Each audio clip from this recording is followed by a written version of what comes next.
Hi guys! Ngayong araw nga pala ay papasok na naman tayo sa trabaho. Medyo late na nga ako bumangon nito dahil medyo malapit lang naman yung trabaho namin kaya ayan gising na nga si Botchog.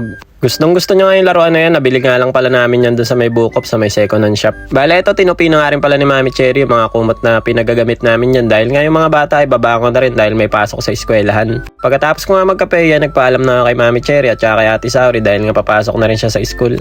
Nakakatawa nga yung damit ni Botchog, damit pa ni Seichi dati yan, ngayon kasya na sa kanya, naka Jordan pa tas may hawak pang bola eh. Si Kuya Seichi naman natutulog pa nga sa mga oras na yan dahil nga before 9 pa naman yung pasok niya. Si Ate Sauri naman 8:15 kailangan umalis na sa bahay kaya maaga siyang gumagayak. Binaba ko na nga rin pala itong mga basura namin dahil nga araw ng tapon ng basura ngayon para wala tayong mga naka-stock dito sa bahay na basura. Pagka nga nagtatapon ako ng basura ay tinatabunan ko ng net no para hindi to kain ng uwak kasi sinasabog ng mga uwak yan eh.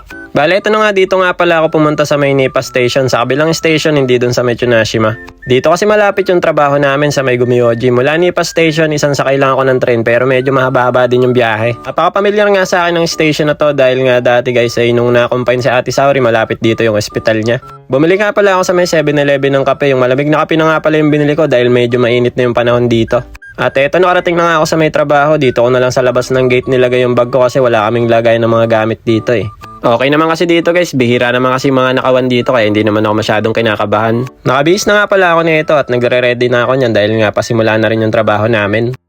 Bosoy nga pala yung trabaho namin ngayon, waterproofing naman yan kung tawagin sa English. Second coating na nga pala yan, bali third coating yung gagawin namin ngayong araw. Cheese na nga pala to at break time na namin, ininom ko na nga lang yung kape na natira ko nung umaga. Bale ito, pagkabalik nga namin, sinimulan na namin yung third coating, no? Mabilis lang yan kasi hindi naman ganun kalakihan yung tinatrabaho namin ngayon. Pagtapos nga ng third coating, ayan, nag-tape na nga ako dyan ng mga pader dahil itatouch up na namin yan yung mga lumagpas na pintura namin. Lunch break na nga pala namin to at tuna nga pala yung binawang ko ngayon. Nagsasawa na kasi ako sa mga manok or yung mga pagkain ng Japanese na iniinit na lang.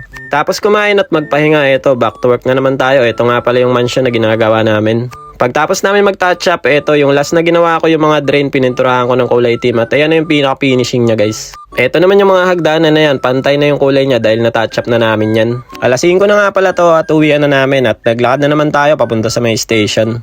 Mga ganitong oras nga guys, marami ng bukas na tindahan dito. May mga bilihan ng bag, sapatos, kainan, basta halos lahat nandito na sa may shooting guy na to kasi medyo mahaba to eh. Memorable sa akin tong lugar na to kasi dito kami na-stock ni Mami Cherry dati nung umulan ng malakas. Bale, ito nandito na tayo sa may Gumioji Station at sasakay na nga tayo ng train yan papunta sa Nipa Station pauwi sa bahay. Sakto naman pagdating ko dito, nandito na yung train kaya diretso sakay na kaagad.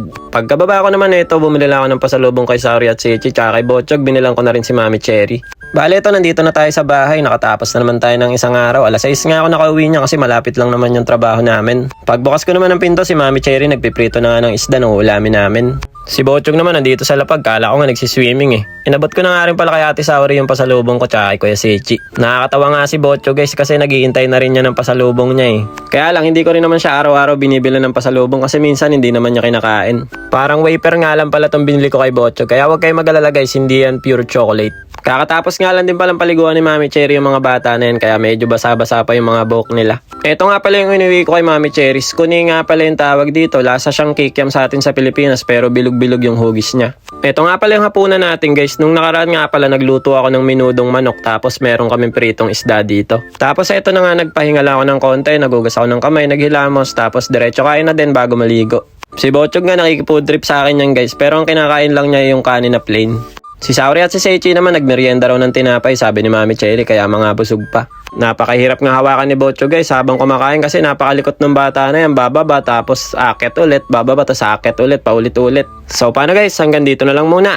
Kita-kits na lang ulit tayo next video. Diyan mata arigatou gozaimasu. Ngek ngek ngek. Bye bye.